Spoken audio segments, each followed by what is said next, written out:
Modal terbaik tuh dari keluarga. Siapa lagi yang percaya sama kita? Emang kita datang nih tiba-tiba ke orang lain, Pak, saya punya ini, portofolio saya ini, mau dong invest ke saya? Nggak mungkin. Jadi rumah sakit itu nggak rumah sakit yang ujuk-ujuk tiba-tiba jadi rumah sakit. Enggak, itu dari rumah, organik banget. Bermanfaat banget dong yang dari 8 bulan itu. Menurut aku itu lebih bermanfaat daripada bangku kuliah.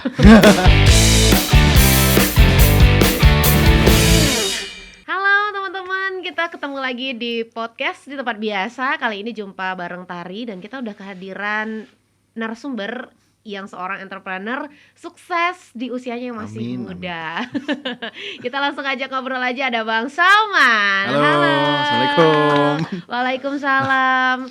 Bang, apa kabar? Alhamdulillah, baik. Alhamdulillah. Ya sebenarnya ini kita pertama kali ya ketemu. Pertama ya, kali Bang, ketemu, kayak udah lama ya. Begitu ya, basa-basinya luar biasa Basa-basi. ya. Bang Salman, Sip. memang panggilannya Bang Salman atau ada nama?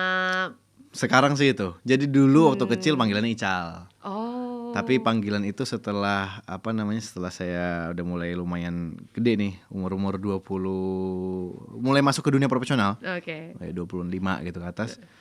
Ya Salman sih. Karena ternyata namanya lebih enak, lebih ya berwibawa gitu. Kalau Ical tuh kayaknya ya Soalnya childish gitu kan. jumpa klien Ya. gitu, lebih meyakinkan tuh Salman, Salman iya. gitu ya. Tapi nama asli kan Salman itu? Salman Al-Farisi. Salman Nama asli Al-Farisi. Salman Al-Farisi. Dari mana Icalnya ya kayak? Sal mungkin. Oh iya juga ya. Oke, sekarang udah sering dipanggil Salman, Dipanggil lah Salman. ya, Bang Salman, gitu. Salman. Dan memang Bang Salman ini masih muda ya, teman-teman. Enggak juga. Muda lah. Berapa coba tebak? Aku tadi udah sempet denger ya, kayaknya katanya angkatan 2011 kan. Iya, lulusnya.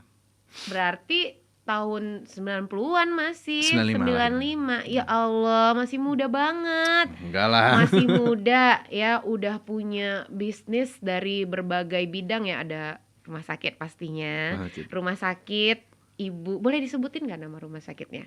Rumah sakit ibu dan anak Anissa. Nah ini teman-teman pasti tahu ya.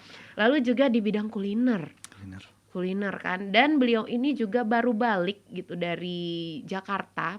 Betul ya? Betul. Dan karena beliau itu memenangkan award, nanti kita akan bahas ini nih award apa yang pasti masih dalam bidang wirausaha. Nah ini nih orang yang tepat untuk kita tanya-tanyain teman-teman, apalagi milenial Gen Z yang kayaknya pengen jadi pebisnis begitu ya. Nah ini saatnya kita akan tanya-tanya biar aku yang mewakili teman-teman semua. Siap. Ya. Tapi di sini kita pengen tahu dong, kita flashback sedikit ya Bang. Oke. Jadi memang cita-citanya dari awal jadi pebisnis atau gimana? Ya, cita-cita dari awal bisnis. Serius. Boleh dicek di YouTube, ada videonya tuh. Jadi video waktu kita SMA. Kebetulan kayak video klip keseruan di SMA dulu lah gitu.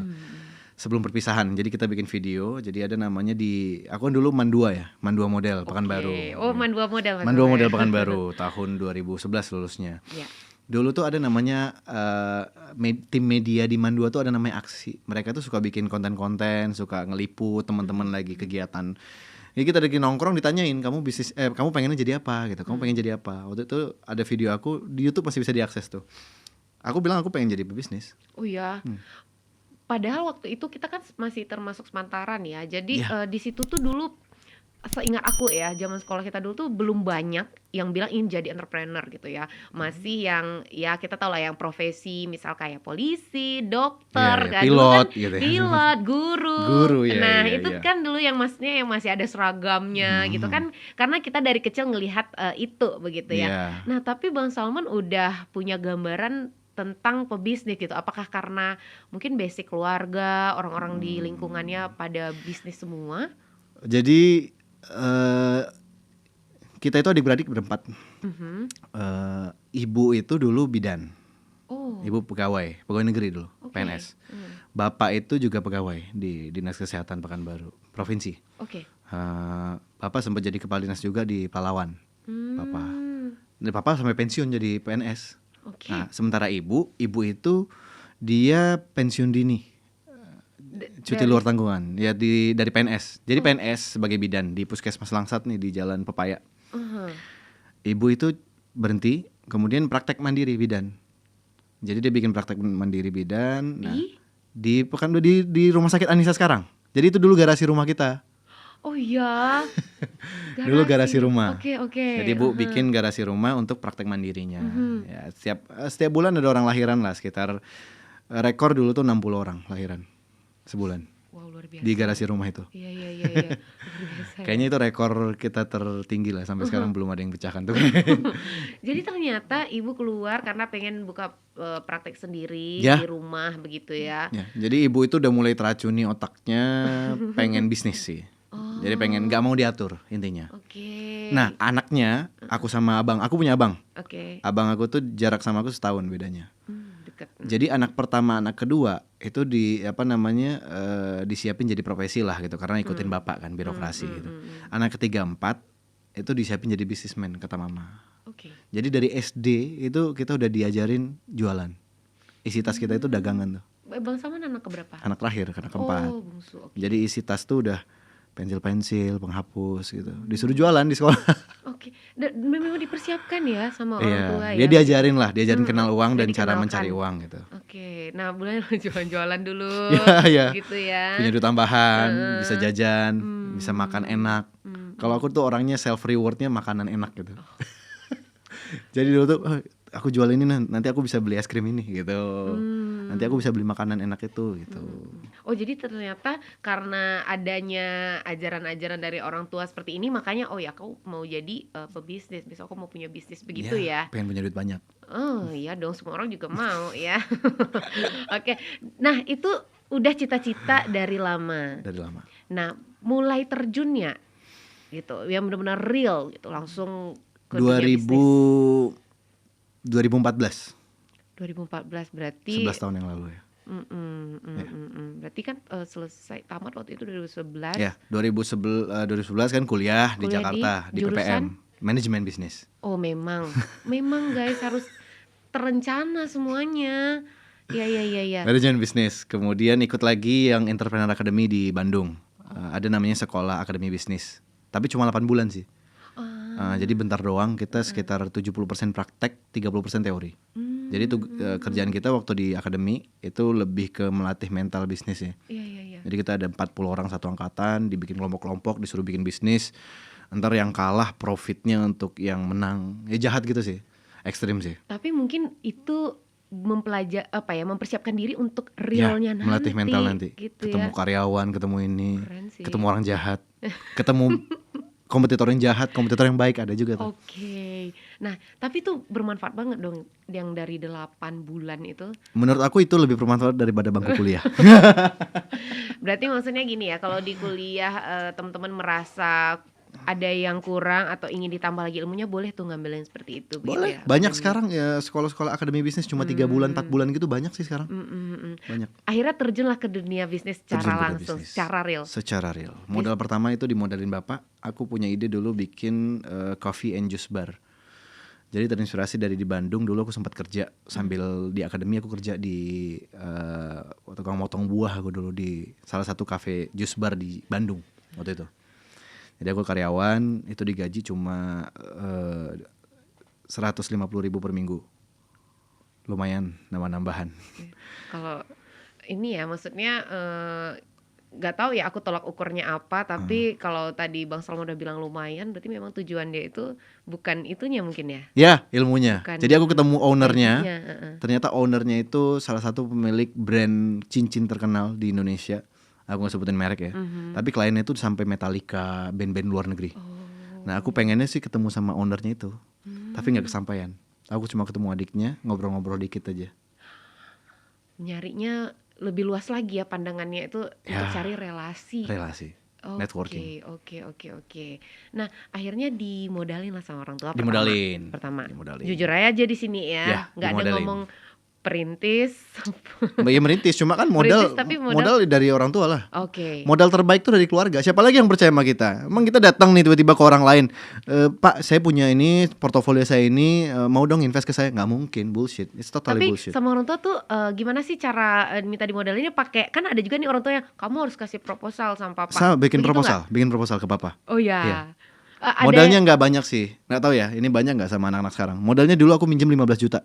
Oke, itu di tahun berapa dulu? Tahun 2014. 2014 pinjam 15 juta, oke. Jadi modal minjem, bapak aku pinjam ya, bukan investasi. Jadi aku bakal ganti Pak gitu.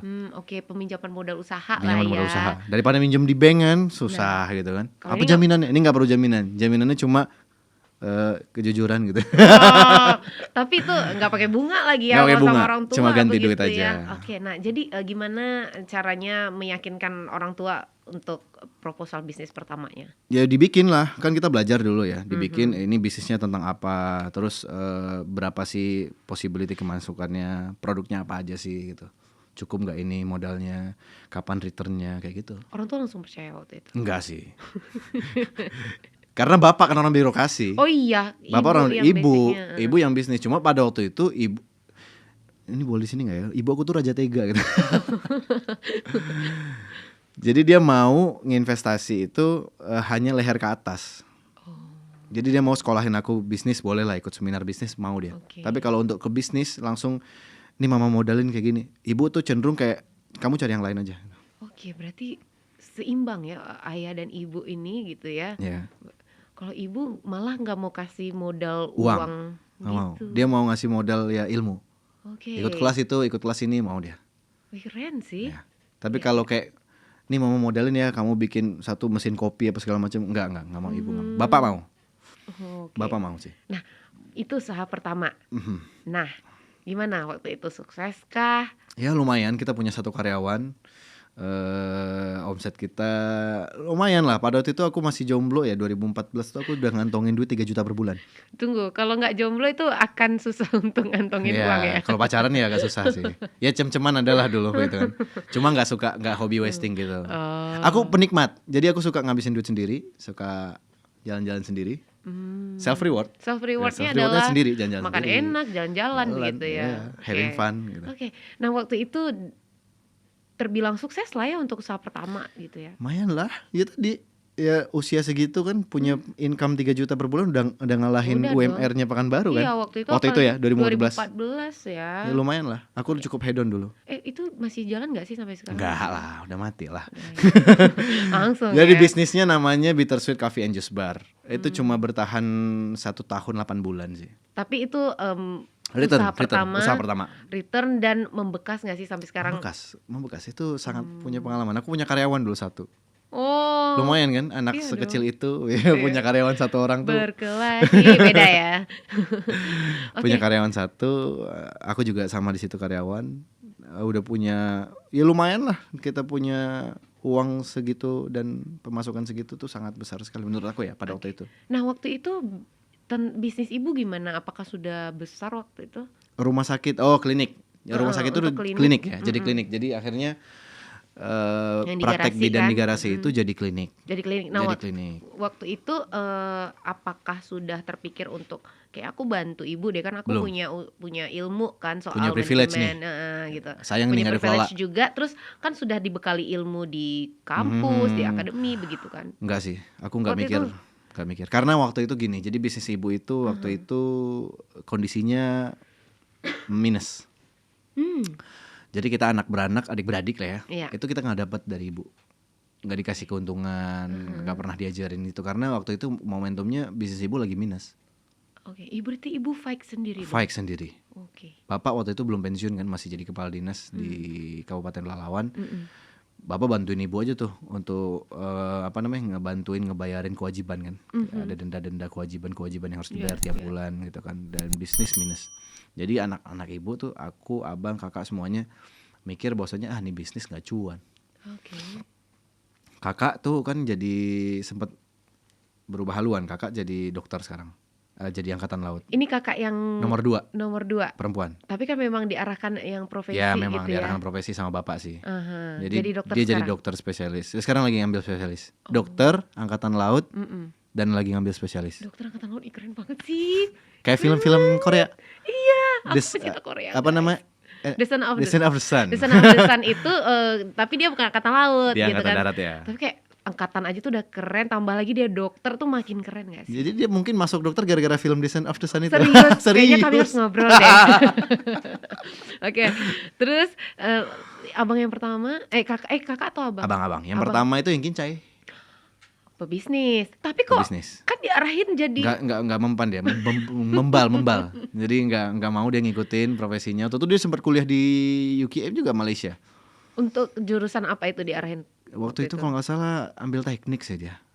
Teknik. Oh enggak, HI dia, hukum internasional. Hubungan internasional. Oke. Nah, keluar juga jadi bisnismen dia. Bisnis dia ya, kincai mah siapa yang nggak tahu. ketiga itu sempat kuliah di Jerman malah. Pinter-pinter ya. Tapi nggak jadi juga, atau tuh ngambil industri. Yang ketiga jadinya pengen kemana? bikin pabrik kan dulu kan, pengen bikin pabrik, tapi nggak jadi. Sekarang dia yang ngurusin tuh, Bu, CEO-nya bubur ayam. Siapa yang nggak tahu? Boleh nggak sih disebutin? Boleh ya. Bubur Noi ya. Bubur Noi. Langsung ya. Alhamdulillah, udah 15 cabang dia. Sekarang. Aduh, masya Allah. Ya. Kayaknya tahun depan insya Allah 2 kali lipat kayaknya cabangnya. Ya ampun, keren banget. Nah bang, ini kan 3 nih jadinya anaknya yang masuk ke dunia bisnis bang ya. Yang 1 dokter. Tapi keren banget sih Kak. Keren juga, aduh. Keren deh, aku pengen ngajak ngobrol satu keluarga gitu ya. Asik kayaknya tuh ya. Nah Bang Salman, kan tadi bilang ibu bisnisnya ternyata minus gitu kan. Nggak cuan. Gimana caranya bisa bangkit lagi sampai sekarang kan Bang Salman udah terjun juga ke bisnisnya. Jadi ketika bisnis itu nggak cuan, kita anak beranak itu nggak ada yang percaya tuh sama mama gitu kan. Ngapain mah bisnis nggak cuan gitu. Tapi aku mikir waktu itu nggak mungkin dong segede ini dengan karyawan sebanyak ini. Waktu itu karyawan juga udah mulai 80-an ya. 80-an dulu karyawan. Ini bisnis segede ini kok nggak cuan ya? Berarti ada yang salah nih. Aku waktu itu masih di ayam geprek. Dulu udah sempet 2-3 cabang juga ayam geprek kumlot itu. Cuma pas aku lihat realitanya, ini kasihan nih ibu di sini sendirian apa segala macam. Jadi tak coba bantuin lah gitu. Aku coba bantuin, ya memang ternyata ada something di situ. Ini bisnis nggak dikelola secara benar-benar. Ibu pertama nggak pernah nawarin, kalian bantu dong ibu begini. Pernah, namanya anak-anak kan bebal aja gitu kan. Ngapain kalau nggak cuan, dikasih berapa saya dibayar berapa gitu. Mending gue cari duit sendiri. Ibu mau bayar waktu saya berapa? Kan gitu tuh hitung-hitungan. Memang ya, tapi memang ya realitanya memang gitu ya kebanyakan gitu. Iyalah, kita spending waktu di sebuah tempat, ngasa nggak berharap duit. Ini kita masih usia produktif cuy gitu kan. Kita masih punya banyak mimpi, masih banyak hal-hal yang harus dibeli gitu. Iya, tapi akhirnya memulai sadar sendiri, kayaknya aku harus bantu deh gitu. Ya itu ngeliat ibu kasihan kan sendirian fight gitu kan. Kayaknya jiwa anak yang berbakti aku keluar gitu kan. Waktu kemarin belum berbakti belum, ya. Belum. Oke, ini sendiri atau abang-abang juga ikut, abang dan kakak? Sendiri. Oke. Sendiri. Jadi aku masuk, aku coba cek, ternyata ada miss nih gitu kan. Terus mulai tuh ilmu bisnisnya keluar gitu kan. Kayaknya aku harus belajar itu deh supaya aku paham ini. Jadi ada belajar sesuatu. Aku ikut kelas bisnis, lumayan investasinya pada tahun 2019. Itu investasinya 55 juta. Kelasnya cuma 4 hari. Hah? Iya mahal banget itu. Tapi aku nggak bilang mahal karena POV aku ya guys. Tapi kalau orang lain mungkin nganggapnya itu untuk kelas bisnis mahal sih. mahal ya ternyata. Karena yang ikut di Indonesia cuma paling yang mampu. Dari luar negeri? Yang buat acaranya pasti alumni luar negeri semua, orang Indonesia. Cuma yang acaranya ini ilmunya yang mahal sih. Daging pasti semua ya. Daging ya, sirloin Wagyu MB7. Wagyu ya. Ya bukan melting ini Wagyu guys. Wagyu. Jadi di situ aku mulai kayaknya ikut, dan alhamdulillah ya ibu kan. Ibu itu walaupun gak ada duit, bahkan ngutang pun dia mau tuh nyekolahin anak untuk kelas-kelas kayak gitu. Ibu kesana akhirnya gitu ibu ya. Kesana. Jadi ibu mau provide, kita ikut kelas itu. Setelah aku ikut kelas itu, mulai nih dapat ilmu kan. Oh iya benar, aku dapat tools yang bisa ngecek bahwasanya bisnis ini cuan apa enggak. Aku mulai masukin tuh data-data bisnis yang ibu, aku minta laporan keuangan segala macam. Oh ternyata ketika di scale dengan benar, ini potensinya bisa segini. Aku waktu itu belum ngeliat duit secara real, baru ngeliat forecast namanya. Forecast tuh forecast tuh apa ya bahasanya ya? Ada yang tahu di sini forecasting? Iya, perkiraan. Pintar banget sih Aul. Kayak perkiraan cuaca tuh. Kayak perkiraan cuaca gitu. Tapi perkiraan bisnis ini kalau dikelola dengan baik, potensinya segede ini loh. Nah, aku ngeliat angka yang gede. Itu yang dipelajari waktu itu. Itu yang dipelajari. Yang percaya angka itu baru aku, karena aku yang bikin. Aku kasih ke bapak ibu. ini loh mah apa, kalau bisnis ini dikelola dengan benar, segini loh angka yang bisa kita dapatin. Wah, itu ilmu setan dari mana itu, kata bapak kan orang birokrasi kan, orangnya yang bener aja gitu kan. Tapi itu kita paham lah ya. Ini penipuan ini, kayak bapak nggak percaya kan. Kalau ibu lebih ke emang bener itu yang kamu pelajari. Apa buktinya gitu. Nah dari situ aku bilang, aku mulai ambil POV bisnis yang lain. Waktu itu yang aku bilang Paragon. Kalian tahu Paragon? Tahu dong, ya kan. Bisnis Paragon itu family business. Betul. Oke. Paragon itu dengan tidak iklan yang gimana, nggak ada black campaign dan yang lain, tapi luar biasa. Jago dia. Paragon itu triliunan cuy, Indonesia. Aku bilang mah, ini ada loh. Bukan ini cuma pikiran saya aja, ini bukan cuma mimpi di siang bolong aja. Ada loh bisnis yang kayak gini, family business. Ibu mulai, oh iya, ya wes lah, coba kamu masuk. Aku masuk akhirnya 2018 ya, aku mulai masuk 2018 ke rumah sakit. Coba dibenerin. Yang kita benerin awal adalah mindsetnya, mindset bisnisnya. Tunggu, ini masuk apakah langsung di jabatan? Enggak, aku masuk dari bagian marketing. Kirain kan kayak di drakor kan, langsung jadi CEO, datang memperkenalkan inilah CEO baru kita. Iya kan, semua kaget gitu ya. Enggak naik dari bawah, naik ya. Naik dari bawah. Lumayan lah, dari enggak bawa-bawa amat sih, enggak dari CS juga gitu. Marketing. Dulu aku megang marketing. Awalnya marketing. Jadi di marketing aku coba benahin identity produknya. Ya lumayan lah sama tim marketing yang waktu itu cuma 3-4 orang kayaknya. Sekarang marketing kita ada 10 kayak. Luar biasa loh. Yang di divisi itu ya, di rumah sakit, di klinik ada lagi marketingnya. Ini ada lagi marketingnya, banyak. Nah dulu masuk ke situ, aku coba rubah identitinya. Gara-gara aku dulu pernah belajar tentang buyer persona, kemudian customer journey. Dalam bisnis itu ada namanya buyer persona, target market kalau bahasa simpelnya. Target market itu siapa sih di produk ini? Oh kita harus provide nih kebutuhan mereka. Oh, frontliner kita nih harus mirip dengan si buyer persona ini, si customer kita. Mirip.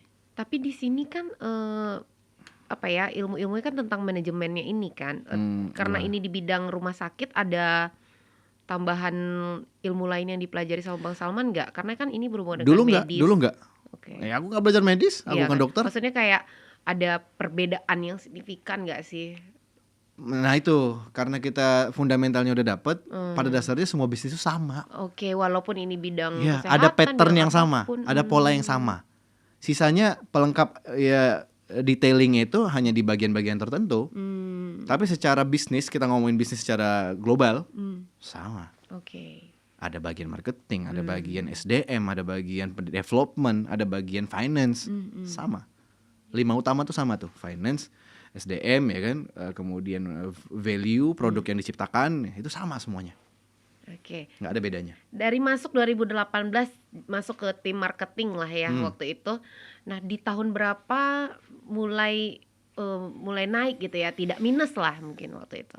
Jadi aku bikin satu kebijakan yang disepakati bersama-sama keluarga juga. Kita nggak boleh minjem uang manapun. Fokus kita waktu itu adalah perbaiki dan melunasi hutang kewajiban. Kita nggak boleh buka lembaran pinjaman baru, kita nggak boleh ngambil keuntungan, nggak ada kita ngambil keuntungan. Ya memang dari dulu rumah sakit juga nggak pernah ada untung, minus kan. Kita nggak boleh ngambil keuntungan. Kita kalau mau duit ya harus kerja dengan profesional. Jadi aku walaupun anak owner waktu itu, kalau mau duit ya harus kerja. Makanya aku kerja bagian marketing, digaji tuh, dapat slip gaji aku tiap bulan. Nggak gede, di bawah UMR coy. Itu paling sadis sih waktu itu aku mikirnya. Padahal kerjaannya ya. mikirnya lebih jauh gitu ya. Oke. Di bawah UMR. Terus tahun 2021 miracle happen di situ sih. Tahun 2020 lah, 2020. Setelah hutang hampir mendekati lunas. Baru miracle kejadian. 2-3 tahun lah ya jalan. Tiba-tiba rumah sakit kita dapat keuntungan lumayan waktu itu, keuntungan sekitar 1,7 miliar. Uang masuk ke rekening tiba-tiba. Itu kan tidak mungkin tiba-tiba ya. Tiba-tiba. Tiba-tiba. Tiba-tiba. Jadi ternyata kita kan rumah sakit kerja sama BPJS. Boleh nggak sih dibahas di sini? Kayaknya ada kebijakan BPJS waktu itu yang menghapus salah satu revenue stream pemasukan rumah sakit. Tapi kita tetap kita catat itu sebagai harusnya ini dibayar nih, kalau dibayar segini tuh. Nah ternyata BPJS memutuskan itu nggak dibayar lagi Pak. Itu memang udah dari keputusan presiden itu nggak dibayar lagi. Tapi itu 2 tahun, ternyata tiba-tiba ya tahun 2020 pas hutang kita hampir lunas nih, hutang kita tinggal berapa kali angsuran lagi gitu. Uang itu masuk ke rekening, ternyata telepon, kita coba klarifikasi, ternyata itu uang yang tadinya dibilang nggak dibayar, ternyata dibayar. Rupanya dibayar. Kaget dong kita dapat duit segede itu. Nah itu dividen pertama. Keuntungan pertama. 2020 ya waktu itu 20. Ya. Itu kan COVID ya. Lagi COVID. Nah, gimana tuh di rumah sakit? Itu udah jadi rumah sakit waktu udah itu? Jadi rumah sakit. Udah jadi rumah sakit dengan alamat yang sama. Sama, alamat yang sama, gedung yang sama rumah. Itu rumah kita itu dirombak jadi rumah sakit. Wow. Jadi rumah sakit itu enggak rumah sakit yang ujuk-ujuk tiba-tiba jadi rumah sakit, enggak, itu dari rumah, organik banget. Rumah tumbuh gitu. Nah, masuklah waktu itu COVID, itu memang fokus tetap di rumah sakit Bang Salman atau masih ada seling-selingan dengan bisnis lain? Masih seling-selingan dengan bisnis lain. Nah, gimana tuh? Gak kepecah fokus? Waktu itu kan kalau nggak salah katanya tadi menerima slip gaji, berarti jam kerjanya ada dong? Ada jam kerja. Ada jam kerja kan? Nah, sementara bisnis yang lain? Jam kerja aku cuma sampai siang. Jadi aku masuk pagi, ya, habis zuhur aku cabut. Kalau marketing sih memang begitu ya. Kan banyak remote. Marketing juga kerjanya banyak remote sekarang kan. Benar. Enggak, jadi marketing kita itu dulu aku switch dari yang offline menjadi online. Jadi dulu kita tuh datengin perusahaan A, datengin perusahaan B. Menurut aku itu effort banget, tapi nggak bisa dikonversi gitu. Karena rumah sakit, karena perusahaan-perusahaan yang udah kerja sama rumah sakit itu udah larinya ke rumah sakit gede yang one stop pelayanannya udah semuanya, mencakup semuanya. Kalau kita kan khusus ibu dan anak. Iya betul. Nah gitu, jadi sayang aja gitu. Coba aku switch deh. Kita nggak lagi menyasar ke ini salah satu lumayan ya. Ini aku bikin sama tim. Kita udah nggak menyasar lagi perusahaan-perusahaan. Di Anissa itu kita lebih ke end user langsung. Jadi kita nggak fokus concern membangun hubungan dengan perusahaan-perusahaan gede, enggak. Karena kita tahu target kita aja udah khusus ke ibu dan anak. Iya, benar. Ya mending kita langsung masuk ke kontennya ke ibu dan anak dong. Biar mereka yang decide sendiri tuh mau melahirkan di mana gitu sih. Nah sekarang masih ada jabatan juga di rumah sakit atau? Enggak, aku udah di holding. Ya udah di holding company-nya di atasnya. Nih baru cerita drakor. Naiklah ya kan. Naiklah jadi CEO company-nya. Karena udah terbukti kinerjanya. Enggak di situ aja sih, jadi naik perlahan-lahan. Oh ya? Jadi dari marketing jadi kepala marketingnya. Kemudian jadi manajer business and development. Sembari 2 jabatan tuh, ada tuh kita punya dewan pengawas syariah. Aku masuk di situ, komite pengawas syariah. Aku tugasnya yang koordinasi ustadz-ustadz tuh. Jadi aku nyari ustadz-ustadz untuk membuat value creation di Anissa itu, gimana supaya orang lahiran itu ada nilainya, itu nilai yang dia ngerasa islami. Jadi kita gak ngeklaim nih kita rumah sakit Islam, tapi kita pengen memberikan experience islami itu di pasien-pasien kita. Kita gak klaim nih rumah sakit syariah, enggak. Cuma experience kan. Oh iya betul. Ya, dari pengalaman mereka datang diucapkan salam, kemudian perawat-perawatnya menutup aurat yang baik, kemudian dokter-dokternya melayani itu sesuai dengan gender. Kalau masang kateter misalnya, ya pasti sesuai gender. Gitu, Mbak Tari. Nah naiklah ya. Naik akhirnya gitu ya. Aku benerin holding company-nya. Yang tadinya holding itu cuma sekedar representasi aja, cuma sekedar syarat doang. Sekarang aku naikkan fungsinya menjadi company yang corporate. Ibu masih nggak Ibu komisaris sekarang. Komisaris ya cuma ya nggak daily activity dia cuma sebulan paling 2-3 kali datang. Serius loh, ini aku tuh kayak jadi relate sama yang aku tonton Drakor-drakor. gitu ya. Ternyata beneran loh kayak gitu ya. Beneran gitu. Tapi guys ya, ini bukan ujuk-ujuk misal nih ibu komisaris punya anak yang kuliah di Jerman, datang-datang langsung jadi CEO. Kan nggak gitu ya.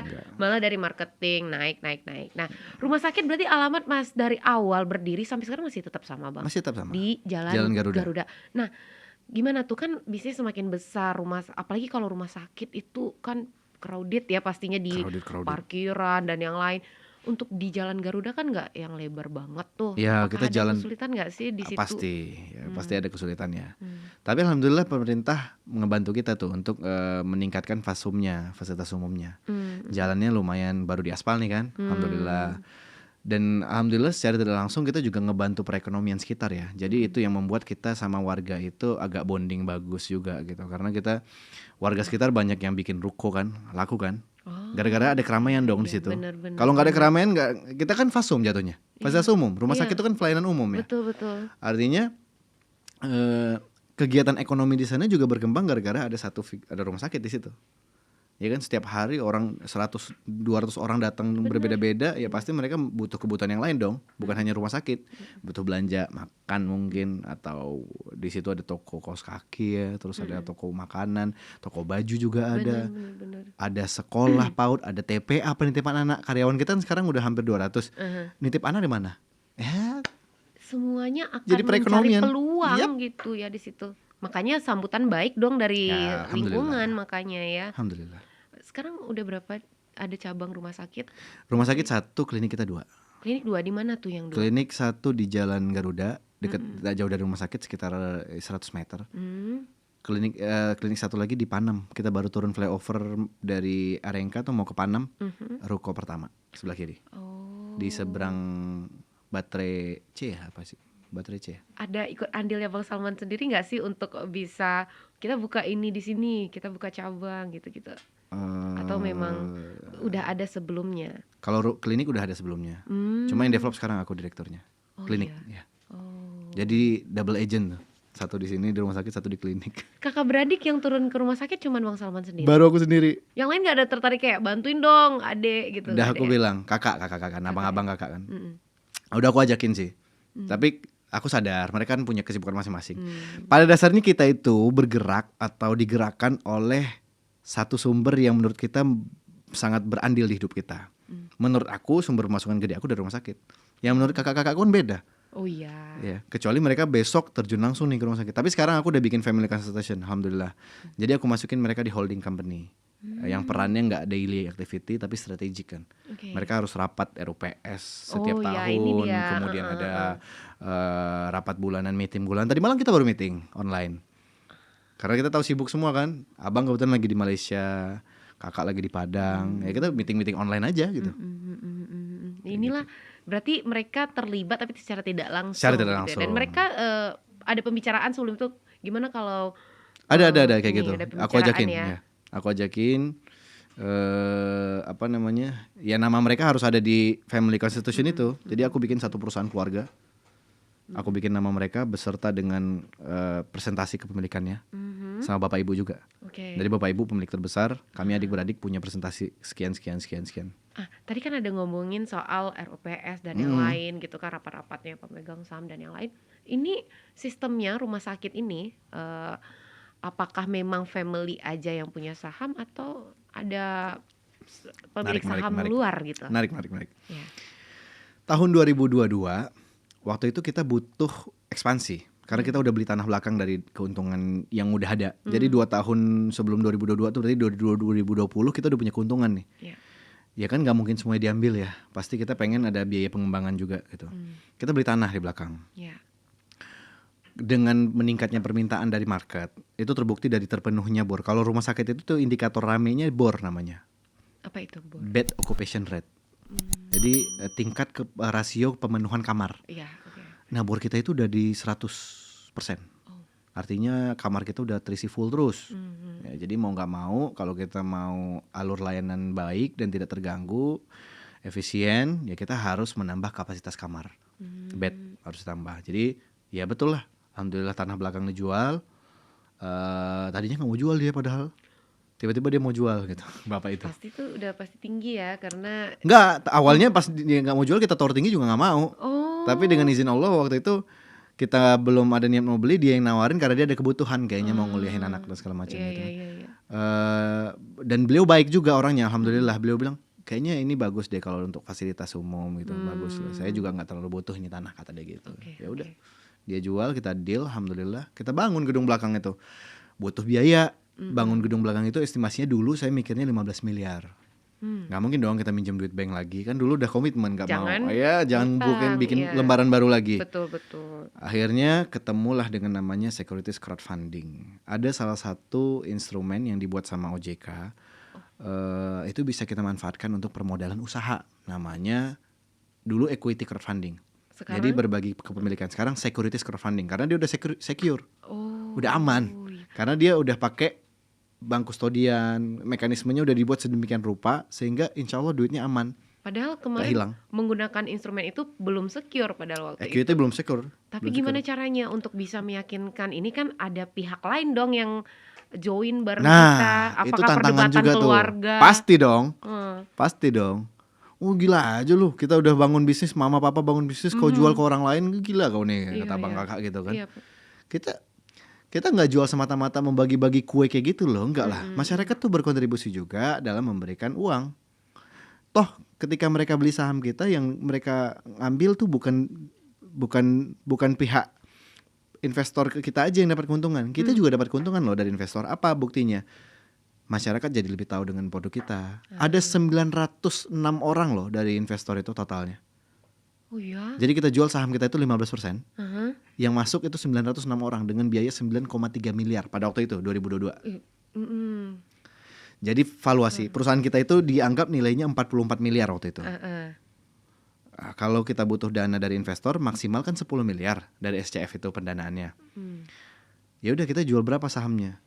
Kita jual segini. Oke, yang laku segini. Ternyata laku 9,4 miliar setara dengan 15,7%.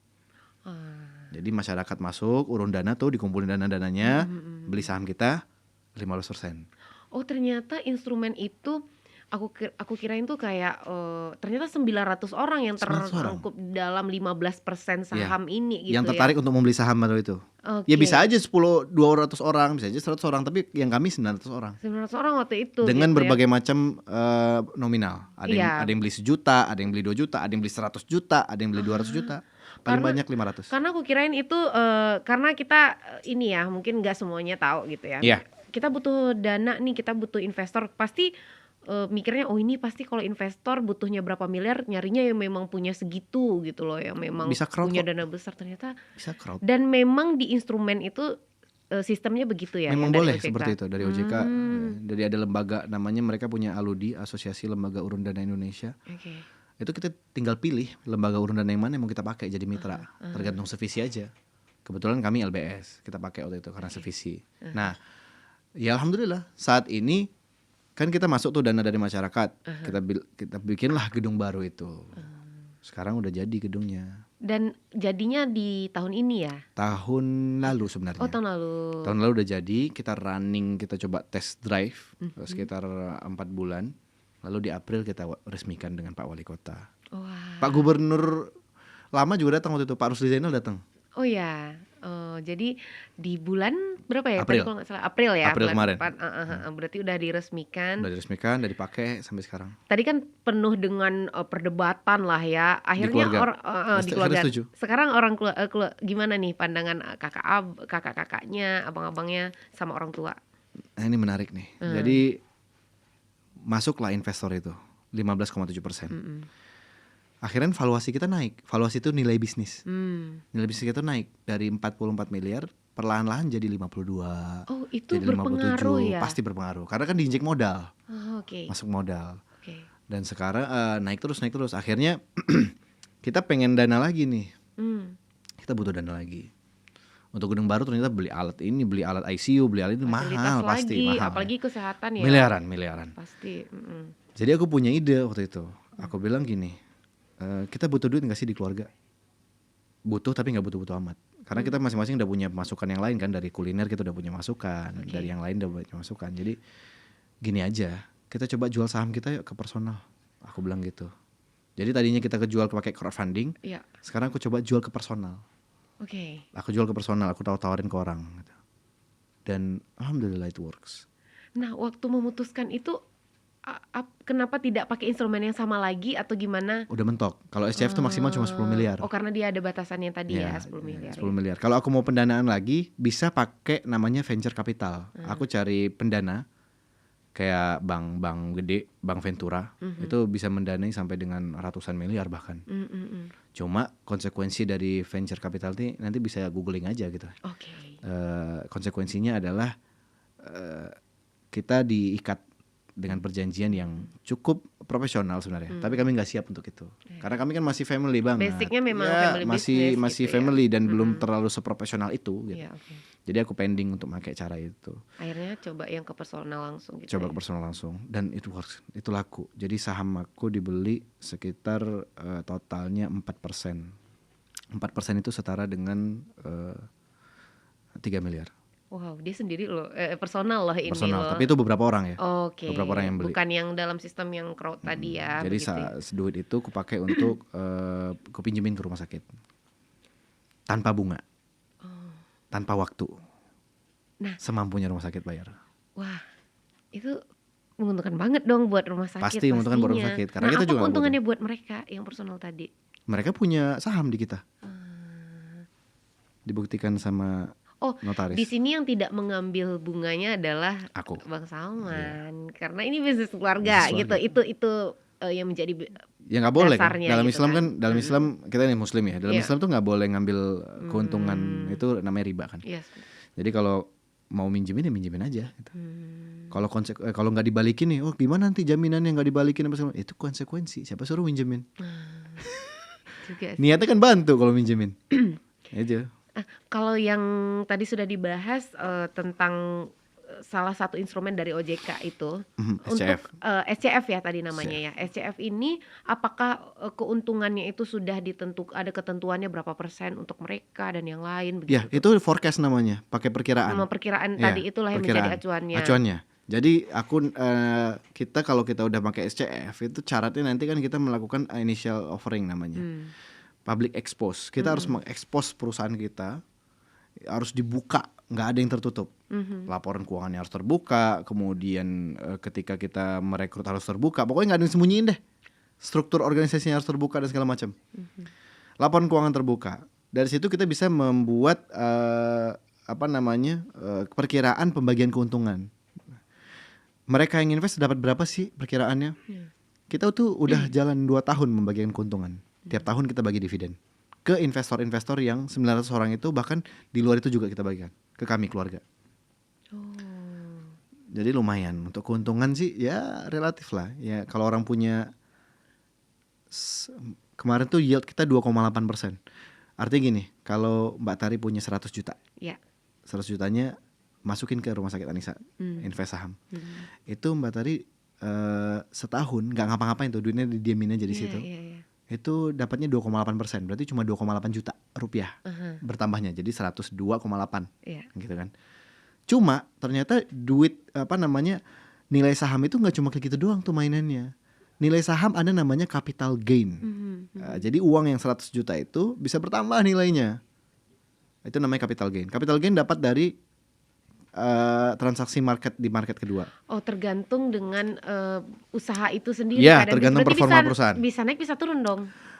Kalau di kami alhamdulillah naik terus. Alhamdulillah, semoga naik terus ya, jangan turun terus, gitu ya. Jadi harga saham di kami itu pertama kali listing tuh 500.000 per lembar. Saat ini udah 1.358.000. Wih, keren loh, meningkat ya. 2 tahun. Biasa ya. 2 tahun. 2 tahun loh. Itu waktu yang cukup singkat kayaknya ya untuk bisa mendapatkan peningkatan yang seperti ini begitu. Kalau di Bursa Efek itu udah ARA top nasional gitu. Pasti udah paling tinggi banget itu. Ayo teman-teman nih yang investasi, mau invest, ayo yang mau invest gitu ya. Bikin akun dulu begitu. Nah, dan itu ada batasan harus minimal berapa gitu ya? Minimal kalau nggak salah minimal 2 lembar 1 juta. Jadi cuma 1 juta teman-teman udah bisa punya saham di rumah sakit. Wah, ini nih jadinya kan melek investasi ternyata bisa mulai dari segitu gitu.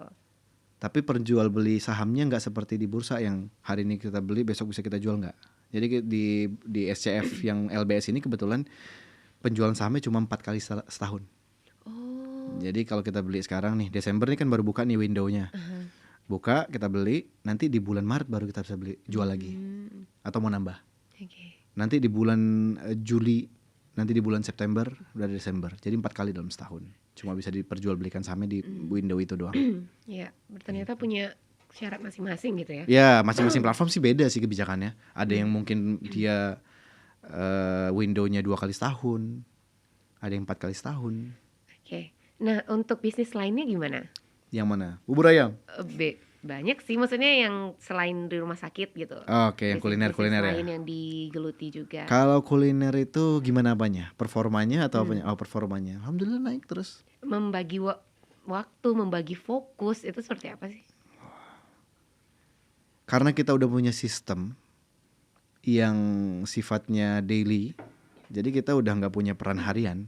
Kita cuma ngecek secara berkala aja, kayak sidak mendadak, kemudian ngecek dapur, kayak gitu aja sih, sama strategi pengembangan.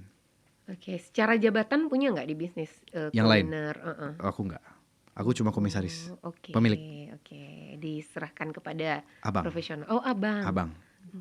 Jadi rata-rata di bisnis kita itu yang jadi megang peak jabatan paling tinggi masih keluarga sih, karena kompetensi. Kalau misalnya udah nggak sesuai kompetensi lagi, misalnya aku nih, ilmu aku udah nggak relate lagi nih, butuh yang kapasitasnya lebih bagus lagi, profesional. Itu biasanya ada momen-momen yang udah kita buat tuh family constitution. Kalau kita nggak kompeten, kita siap diganti. Gitu. Walaupun pemilik. Oke. Nah, ini yang mau kita bahas tadi, bahwa Bang Salman ini baru balik dari Jakarta. Memenangkan award. Juara, itu ternyata pakai juara juga. Dapat juara, alhamdulillah. Nah, katanya juara 2 begitu ya. Berarti ini bersaing dengan pebisnis dari kota-kota lain ya se-Indonesia. Betul. Jadi sebenarnya gini, kita yang udah menikmati pendanaan dari OJK, kan itu OJK yang buat aturan. Ini boleh pendanaan ini. Itu data dikumpulin lah se-Indonesia. Ada sekitar 2.000 sebenarnya. Ada 2.500-an perusahaan sebenarnya yang dapat dana dari Indonesia. Nah, itu diperlombakan sama mereka. Perusahaan mana yang terbaik di antara 2.500-an ini gitu. Jadi dibikinlah namanya AWI, Asosiasi Wirausaha Indonesia. Apresiasi. Jadi kementerian mengapresiasi kita lah. Dikurasi sama mereka. Disuruh presentasi, disuruh bikin pitch deck yang bagus, disuruh bikin ini. Dan itu momennya subhanallah, hanya dalam waktu 2 minggu. Oke, ini dikurasi sama mereka. Tahunan nih kegiatan award tahunan ini. Biasanya di akhir tahun biasanya awarding ini. Kita itu awalnya di kontak dong sama mitra kita yang LBS tadi. Pak Salman, ini mau di award, kami masukin kandidat ya, boleh ya. Jadi nominasi boleh ya, izin ya gitu. Bersedia nggak? Bersedia, saya bilang. Bersedia. Ternyata masuk nominasi, dikurasi sama mereka, sama pihak kementerian dari 50-an peserta apa gitu. Kita disuruh presentasi. Dikurasi jadi 24. Dikurasi jadi 12. Dikurasi lagi jadi 6. Dan ada eliminasinya. Dan ini kita selalu masuk nih. Kita selalu masuk terus. Alhamdulillah.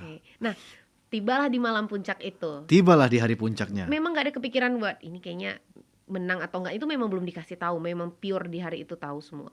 Maksudnya? Pemenang untuk award itu kan tadi ada beberapa kandidat nih, ada beberapa nominasi. Gak ada yang tahu itu. Pemenangnya memang gak tahu sama sekali. Memang dikurasi mereka banget. Jadi kita itu presentasi bikin pitch deck, mereka udah bikin aturannya, hanya punya waktu 10 menit untuk mempresentasikan pitch deck kita. Yang di final ya, di 12 terakhir. Hanya punya waktu 10 menit. Itu kita presentasi di hadapan 12 dosen profesional dan senior dari beberapa dari beberapa universitas ternama di Indonesia. Waktu itu Bang Salman dengan siapa yang hadir di situ? Ada asisten deputi juga, kemudian ada pihak kementerian juga, ada banyak lah dosen-dosen yang namanya mungkin nggak boleh disebut kayaknya gitu. Itu kita di ruangan tertutup, nggak boleh ada penonton. Jadi kita presentasi pure, mereka ngelihat skill si yang presentasi sama bisnisnya, apa aja yang udah diinin. Jadi cuma waktu 10 menit ya. Tapi Ya karena 10 menit itu. Tapi dari awal sih aku udah minimal juara deh. Aku udah mikir kayak gitu. Jadi bagus serius. Dong. Iya, bagus dong gitu. Ya kan karena if you don't play to win, don't play at all kan katanya kan. Kalau kita masuk langsung, itu nggak ngapa-ngapain ya ngapain. Iya. Ya masuk minimal at least kita dapat 3-4 besar oke lah ya kan. Dan ternyata juara 2 loh. Keren loh. Waktu itu apa yang difikirkan setelah menang ini? Langsung punya pikiran, oh aku next harus ini, langsung punya tujuan baru nggak? Ya tujuan barunya harus juara 1 lah. Tahun depan kayaknya deh. Iya dong harus dong naik dah. Harus punya minimum inilah, kita harus punya aiming kan. Tapi ini keren banget loh. Ini dengan waktu yang cukup singkat tapi bisa mendapatkan kenaikan yang jauh dan bisa menang penghargaan begitu ya. Ini kan tingkat penghargaannya se-Indonesia lagi, yang ngasih kementerian. Menteri loh, Pak Menteri langsung loh. Pak Menteri. Wamen kemarin yang ngasih Pak Helvi. Itu kementerian apa dong jadinya Pak? Kementerian UMKM. Nah ini ya UMKM. UMKM, ya? Usaha menengah, mikro kecil menengah. Oke. Oh karena ini ya tadi ya batasan di instrumennya itu yang 10 miliar itu ya? Enggak, kalau UMKM itu kan kelasnya kalau nggak salah aku dia dibagi berdasarkan kemampuan menghasilkan revenue per tahun. Oke. Kalau dia masih di bawah 50-an miliar, 50-an itu ya? Masih UMKM. Oke. Masih kelasnya menengah kecil, mikro kecil menengah. Tapi kalau udah di atas 50 miliar, ya itu kita udah masuk usaha besar. Oke. Siap-siap dikejar orang pajak. Nah, sekarang Bang Salman itu teman-teman juga aktif di media sosial ya. Nah ini dia. Kayaknya abang memang punya bakat untuk bisa naik dengan waktu yang singkat gitu. Ini ya followersnya dari 1.000 bisa jadi 30 ribuan sekarang. Itu cuma dalam waktu 3 atau 4 bulan gitu ya. 4 bulan waktu itu. Bang, aku ya punya IG dari 2000 berapa IG pertama kali dipakai orang Indonesia gitu, masih aku kelas berapa ya? Kelas SD. Pokoknya 2012 apa 2013. Itu kan Indonesia baru mulai pakai booming pakai IG. Belum booming bahkan. Belum. Orang masih orang Twitter. Tertentu aja. Belum X ya namanya. Twitter dulu namanya. Nah, Twitter. Aku main cuitan. Iya, aku main IG dan aku nggak bisa mendapatkan followers sebanyak itu gitu. IG dari pertama itu? Iya. Nggak pernah tukar-tukar? Nggak pernah ganti sama sekali. Dulu juga. Yang masih pakai hashtag yang banyak banget gitu loh. Posting-posting di IG tuh pakai hashtag. Iya, dulu cuma hashtag doang. Hashtag doang nggak ada caption. Gitu. Nggak punya temen, 0 followersnya. Insta 360 ya kan, filter gitu. No filter. Betul. Nah, Bang Salman guys, dia dari 1000-an ya Bang ya. 1000-an. Bisa naik dalam waktu 4 bulan itu bisa jadi 30 ribuan dengan views yang banyak sekarang. Nah, tadi lihat tuh konten-kontennya menarik tuh. Konten-kontennya memang konten yang dibutuhkan sama anak-anak sekarang gitu loh. Tentang bisnis gitu. Karena tips-tips begitu ya. Ya, tips mulai bisnis dari nol, tips bisnis tanpa modal. Itu belajar lagi gak sih untuk ke media sosial ini, konten-konten ini? Belajar sih, lebih ke belajar yang tidak formal ya. Karena ke teman-teman, jadi aku waktu itu punya teman yang followersnya juga udah banyak. Aku sering ngajak mereka ngopi. Gimana caranya bro supaya dapat followernya? Abang konten aja bang. Terus bang pokoknya abang harus niche-nya harus terbentuk dengan jelas. Abang pengen siapa sih follower yang abang ini, konten seperti apa sih yang abang sajikan buat mereka. Terus bikin konten setiap harinya. Ya waktu itu konten setiap hari. Jadi rutinitas tuh pagi bangun tidur, habis sholat di masjid langsung buka iPad tuh, mau bikin konten apa hari ini gitu. Konten apa? Nah, karena kita nggak tahu dari konten itu, dari puluhan konten yang kita buat itu, yang mana winning konten itu kita nggak tahu. Yang berarti ngeklik. Masih cari dulu lah ya, begitu ya. Harus konten, harus bikin harus konsisten bikin konten. Karena kita nggak tahu dari 30 konten per bulan itu, yang mana sih yang akan, nggak mungkin meledak semua, nggak mungkin. Pasti yang meledak tuh 1, 2, 3 gitu. Bahkan mungkin nggak ada. Nah, sekarang berarti udah dapat dong ya udah dapat dong algoritma atau apa gitu ya. Maksudnya polanya. Konten ini nih kayaknya yang akan next dibikin terus begitu ya. Betul. Aku memang bahasan aku sih seputar bisnis ya. Itu aja mungkin yang aku bahas terus. Seputar motivasi bisnis. Itu aja sih. Next udah ada goals nggak atau niatan pengen bikin bisnis di bidang apa lagi? Ada sih. Ada banyak banget sih otak aku. Jadi aku punya goals pribadi. Setiap tahun itu aku bikin 5 bisnis baru. Hah? 5 bang? Setahun? Setahun. Wow. Wow, keren ya. Memang udah beda gitu ya. Karena dari aku nih, yang aku pikirkan sekarang adalah gimana caranya mau mulai bisnis. Sementara abang gimana, aku harus bikin 5 bisnis lagi, begitu. Ya dari Itu 5 bisnis bedanya. itu kan gak semuanya bertahan juga gitu. Iya, tapi kan tetap aja karena secara mental gitu ya, itu udah siap dan secara cuannya udah ada gitu. Nah, duitnya ya? iya, mungkin enggak sih. Jadi kemarin tadi ada pertanyaan ya Iya. tentang bagaimana mulai bisnis, apa modalnya, berapa modalnya, Iya, gimana cara ini nyari boleh modal. nih di terakhir, di segmen terakhir kita akan bahas tentang ini Boleh, ya. boleh, Jadi boleh. buat kita teman-teman yang nggak ada mungkin basic sebagai pebisnis, keluarga juga bukan berasal dari bisnis Bisa gitu banget. ya. Nah, Bisa. berapa modal yang harus kita punya untuk bisa punya bisnis gitu, dan gimana Minimal caranya? ya, minimal kalau kalian mau jadi bisnismen itu kalian hanya minimal modal kalian itu 1 otak. Investasilah dari leher ke atas. Iya, otak. Itu memang betul, Bang. Paling benar otak sih. Oke. Jadi kalau kalian nggak punya otak jangan punya bisnis gitu. Minimal otak. Jadi otaknya dibenerin dulu. Oke, kita Otaknya dibenerin dulu, artinya kalian belajari tentang banyak yang gratis kok di sosial media, di internet. betul sebenarnya. Internet, subhanallah. Yang malas baca buku tinggal chat GPT gitu kan udah pek gitu, udah keluar. Pelajari itu. Kemudian benchmarking. Nih satu-satunya ilmu yang hampir semua manusia punya dari kecil. Ini kayak udah default system kita dari Allah. Dikasih Tuhan. Nih ilmu buat lo. Namanya ilmu modeling atau meniru. Karena anak kecil tuh cuma bisa meniru orang tuanya. Mereka bisa berdiri karena mereka lihat orang tua berdiri. Ya kan? Mereka bisa tertawa gara-gara dilihat orang tuanya tersenyum. Jadi ilmu default kita itu adalah modeling. Jadi tiru. Berarti bener yang ATM itu ya, amati, tiru, Betul modifikasi. banget. Memang ya. Itu betul, dalam bisnis itu betul. Karena kita nggak akan bisa sukses, kita nggak akan bisa ngelakuin sesuatu kalau kita belum pernah melihat ada orang yang ngelakuin itu sebelumnya, gitulah ibaratnya. Kalau nggak pernah berarti ya kita penemu dong. Iya berarti jatuhnya. penemu, invention kan, Iya. penemu kan. Iya. Oke. Menarik. Discover. Kalau discover itu nanti penemu ya, sesuatu yang belum pernah terjadi. Tapi mostly dalam bisnis semuanya udah pernah terjadi sih. Oke, berarti nggak usah muluk-muluk teman-teman, kalian memikirkan hal yang belum ada, lihat aja yang sudah ada, kalian dimodifikasi lah aja. inovasinya gitu ya. Modifikasi aja, sesuaikan dengan market. Oke. Kebutuhan market tentunya. Karena kalau nggak ada market nggak mungkin ada duit kan. Ya.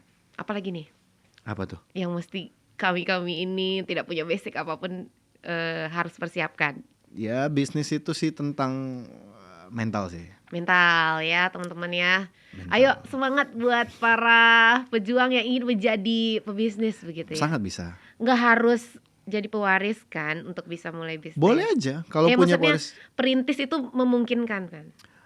Mungkin aja tapi effortnya lebih besar. Ya. Jadi kalau kalian punya orang tua ataupun punya saudara, tante, paman yang punya bisnis, aku menyarankan kalian manfaatin mereka. Manfaatin privilege. Ya. Jadi kalau kalian bisa jadi pewaris, jadilah pewaris. Tapi kalau memang nggak ada yang diwariskan, nol banget nih nggak ada, ya wes merintis lah. Tapi kalau ada sesuatu yang diwariskan, manfaat. Why not? Privilege itu harus dimanfaatkan. Iya shortcut bro. Yes. Shortcut. Kalian mau seperti film Korea gitu harus jadi CS dulu dari bawah terus ke atas, susah gitu. Manfaatkan privilege. Jangan sampai tidak memanfaatkan privilege. Jadi mau orang bilang apa, pantas lah dia kayak gitu, dia orang tua dari kaya udah dari horoknya gitu kan. Ya bodo amat. Betul. That's my life. Betul. Karena kan juga berjuang kan, juga belajar. Orang nggak tahu aja. Gitu. Dan nggak perlu ngebuktiin juga. Betul. Dapat apa? Kita dari mereka ngebuktiin bahwasanya, oh aku nggak semata-mata jadi pewaris gitu aja bro. I have to do something. Aku harus ngelakuin ini. Aku harus melewati ini. Cuman, aku harus ngapain ya kita menjelaskannya gitu. Biarkan kapasitas yang berbicara. Oke. Wow, guys, ini hari ini luar biasa loh. Ini ilmu semua. Makasih Bang. Cuman aduh, pengennya ngobrol lebih lama ya. Next deh kalau udah 5 bisnis berikutnya udah terjadi, baru kita kesini lagi. Boleh. Main lagi ya. Ayo. Atau tim sini yang datang sana. Boleh ya. Oke deh. Terima kasih Bang Salman. Sukses selalu buat bisnis-bisnisnya. Buat konten-kontennya. Ya. Aku udah setahun gak konten loh. Nah tapi followersnya tetap banyak ya. Berkurang 1,000. Oke. Berkurang 1,000 loh. Cuman 1.000 Nggak gitu ngaruh ya. sih. Tapi nanti mungkin di belakang boleh ajarin aku lah berkonten Boleh, gitu ya, boleh. gimana cara bisa rame gitu ya. Siap. Tapi teman-teman terima kasih ya udah menyaksikan kita di podcast di tempat biasa. Next episode kita akan undang lagi orang-orang hebat lainnya. Dah. Dah.